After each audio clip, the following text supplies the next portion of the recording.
다 함께 사도신경으로 우리의 신앙을 고백하겠습니다. 나는 전능하신 아버지 하나님, 천지의 창조주를 믿습니다. 나는 그의 유일하신 아들 우리 주 예수 그리스도를 믿습니다.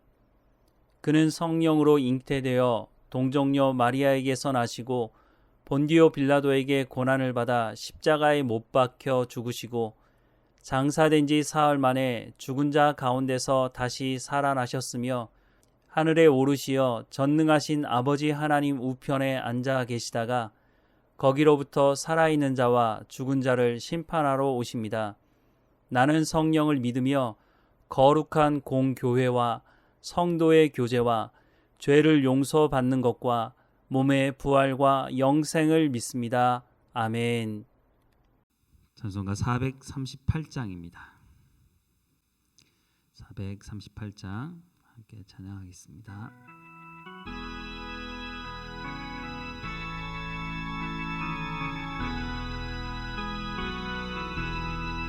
내 영혼이 은총 입어 중한 죄지 벗고 보니 슬픔 많은 이 세상도 천국으로 가도다.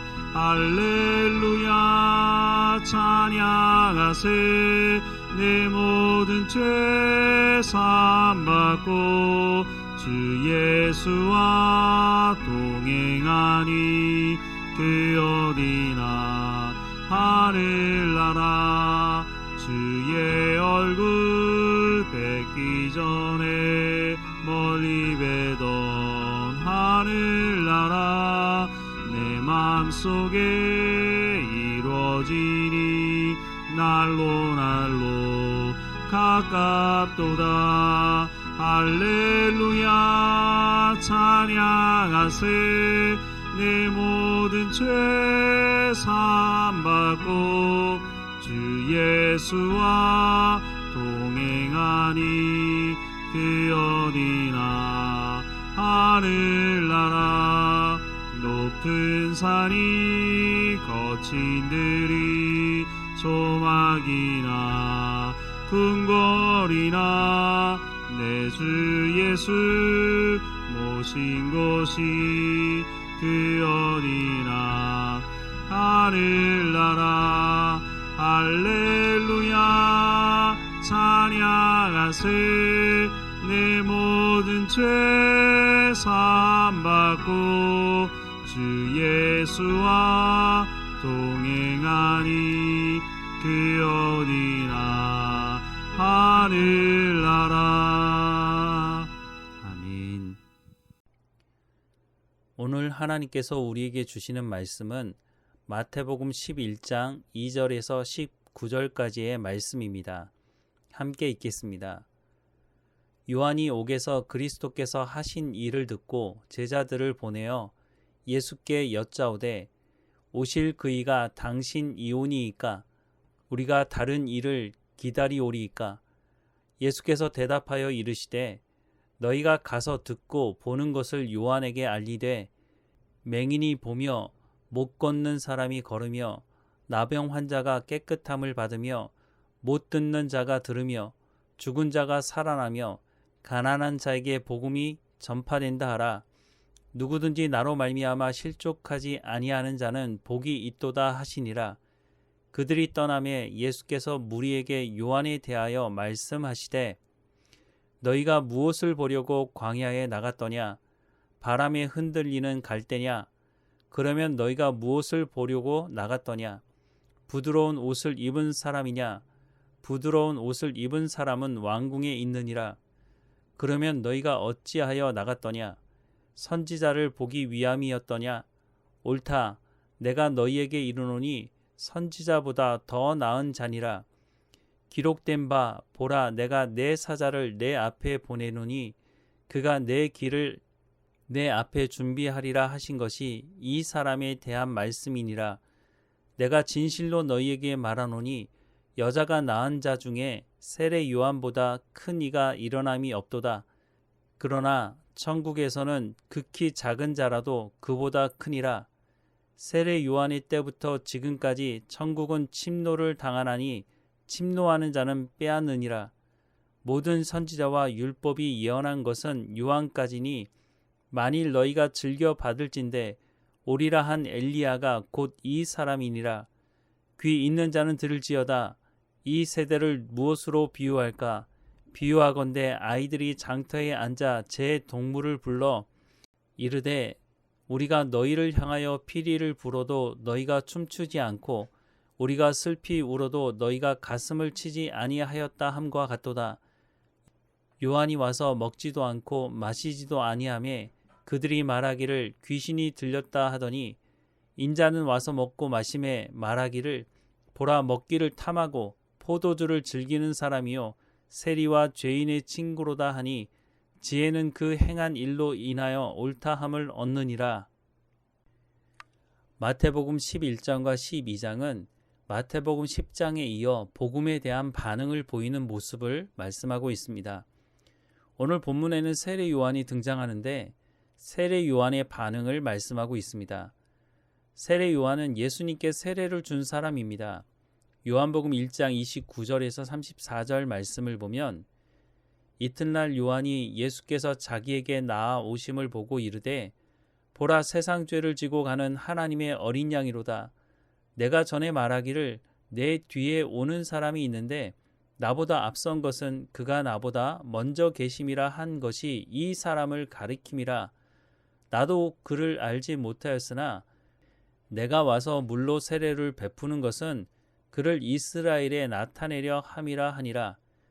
요한이 또 증언하여 이르되 내가 보매 성령이 비둘기같이 하늘로부터 내려와서 그의 위에 머물렀더라.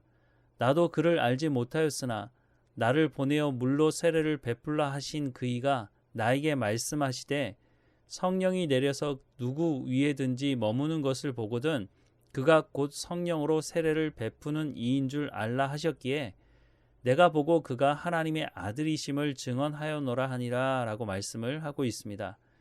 이 정도 되면 세례 요한이 예수님이 어떤 분이신지를 제대로 알았다고 해도 과언이 아닐 듯 싶습니다.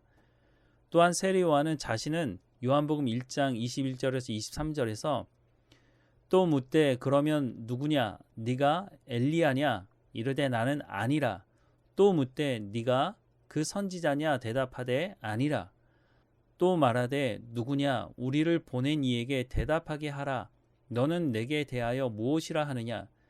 이르되 나는 선지자 이사야의 말과 같이 주의 길을 곧게 하라고 광야에서 외치는 자의 소리로라 하니라 라고 말하면서 자신의 존재에 대해서도 잘 알고 있었던 것으로 보입니다.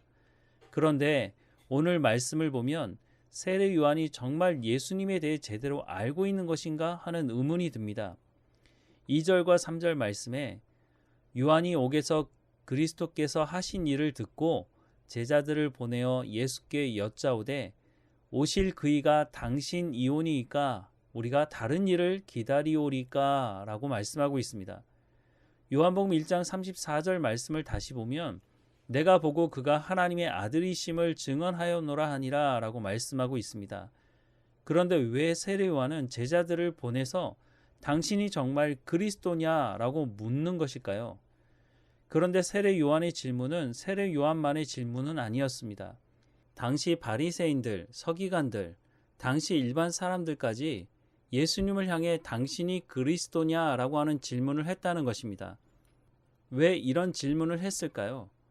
이 질문을 하는 사람들은 구약의 말씀을 잘 알고 있는 사람들이었을 텐데 그러면 하나님께서 약속하신 메시아에 대해 잘 알고 있었을 텐데 예수님의 사역을 직접 보고 예수님의 말씀을 직접 들으면서도 이 사람들은 왜 예수님에게 정말 메시아가 맞느냐고 질문을 했을까요?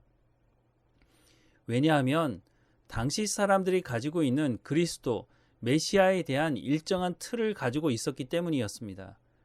그 당시에 사람들이 가지고 있던 메시아에 대한 틀을 가지고 예수님을 바라보니 예수님이 정말 메시아가 맞는가라는 질문을 하게 된 것입니다.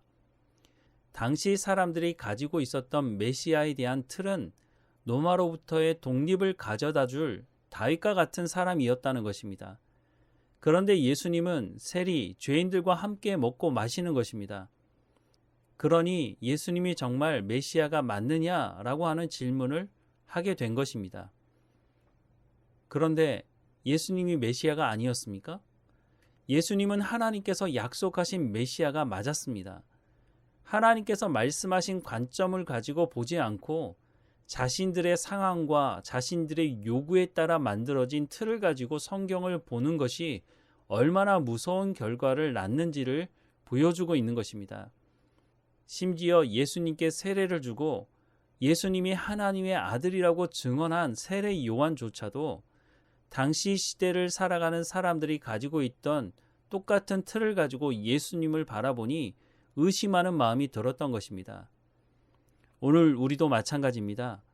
성경을 통해 시대를 읽고 시대를 보아야 하는데 세상적인 지식을 가지고 교회를 보려고 하는 사람들이 있습니다. 그 사람들이 바로 교회를 엉망으로 만드는 장본인들인 것입니다. 교회를 이익을 남기는 회사처럼 생각하고 접근하는 사람들이 있습니다.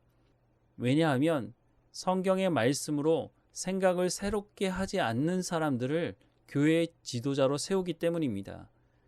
재력이 있다는 이유로, 사회적인 위치가 있다는 이유로, 장로 권사의 자녀라는 이유로 항종직에 임명되는 사람들이 적지 않습니다. 그러니 예수님의 핏값을 지불하고 세워진 교회를 세상 방법으로 바꾸려고 하는 것입니다. 한국 교회 안에 수많은 교회들이 현재 이런 병을 앓고 있는 것입니다. 하나님의 말씀을 가르치지 않아서 앓게 된 병이 이제 터지기 시작한 것입니다. 어떻게 이 문제를 해결할 수 있을까요? 오늘 본문 12절 말씀에 세례 요한의 때부터 지금까지 천국은 침노당하나니 침노하는 자는 빼앗느니라 라고 말씀하고 있습니다. 적극적으로 하나님의 말씀을 듣고 순종하는 삶을 살아갈 것을 말씀하고 있는 것입니다. 바로 그런 사람들을 통해 하나님의 나라가 임하고 확장되어진다는 것입니다. 적극적으로 하나님께로 돌아가야 합니다. 지금이라도 하나님 말씀으로 돌아가 하나님의 말씀을 제대로 깨닫고 알고 순종하는 삶을 살아야 합니다. 예수님은 이 시대가 피리를 불어도 춤추지 않는 시대라고 말씀합니다. 세례 요한은 와서 먹고 마시지도 않았습니다. 그랬더니 귀신 들렸다고 말합니다. 예수님은 와서 먹고 마시니 먹기를 탐하고 포도주를 즐기는 사람이라고 세리와 죄인들의 친구라고 조롱합니다. 이것이 세상의 관점입니다. 더 늦기 전에 하나님의 말씀으로 복음으로 적극적으로 돌아가야 합니다. 돌아가서 듣고 온전히 순종하는 삶을 살아야 그래야 소망이 있습니다. 그렇지 않으면 끝장이 나게 될 것입니다. 기도하겠습니다.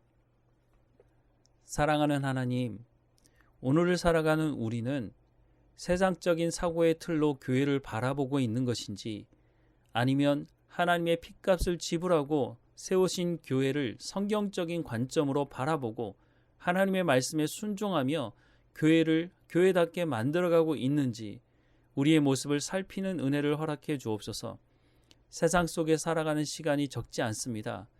하나님, 세상에서 가진 지식을 가지고 교회를 판단하고 교회를 이루어가지 아니하도록 하나님께서 말씀하시는 말씀을 중심으로 하나님께서 핏값을 주고 세우신 이 교회를 하나님의 말씀으로 세워가는 우리의 삶이 될 수 있도록 인도해 주옵소서.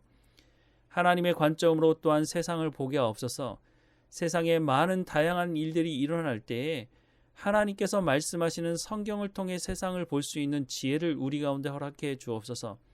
세상이 요구하는 대로 살아가는 것이 아니라 하나님 말씀을 의지하며 하나님께서 요구하는 삶을 살아갈 수 있도록 인도해 주옵소서. 세상에 소망이 어디 있습니까? 하지만 하나님의 말씀 안에 소망이 있고 하나님께서 우리 가운데 그 소망을 알게 하시니 우리가 하나님 말씀을 살아내므로 소망을 알지 못하는 세상 사람들에게 소망이 참 소망이 무엇인지를 증거하고 보여주는 우리의 삶이 될 수 있도록 은혜를 허락해 주옵소서. 하나님, 다시 한번 간절히 간구하오니 하나님의 지혜, 하나님의 말씀을 통해서 우리의 생각이 새로워지게 하셔서 새 사람으로 새롭게 된 피조물로서 온전히 살아갈 수 있도록 하나님 인도해 주옵소서. 우리가 섬기는 교회가 하나님의 말씀으로 새로워지고 성장할 수 있도록, 또한 우리가 복음을 증거하는 증인의 역할을 온전히 감당할 수 있도록, 생명을 살리는 일에 힘쓸 수 있도록 하나님 인도해 주옵소서. 날마다 우리와 함께 하시는 하나님 감사하고 예수님의 이름으로 기도합니다. 아멘. 하늘에 계신 우리 아버지, 아버지의 이름을 거룩하게 하시며 아버지의 나라가 오게 하시며 아버지의 뜻이 하늘에서와 같이 땅에서도 이루어지게 하소서. 오늘 우리에게 일용할 양식을 주시고 우리가 우리에게 잘못한 사람을 용서하여 준 것 같이 우리 죄를 용서하여 주시고 우리를 시험에 빠지지 않게 하시고 악에서 구하소서. 나라와 권능과 영광이 영원히 아버지의 것입니다. 아멘.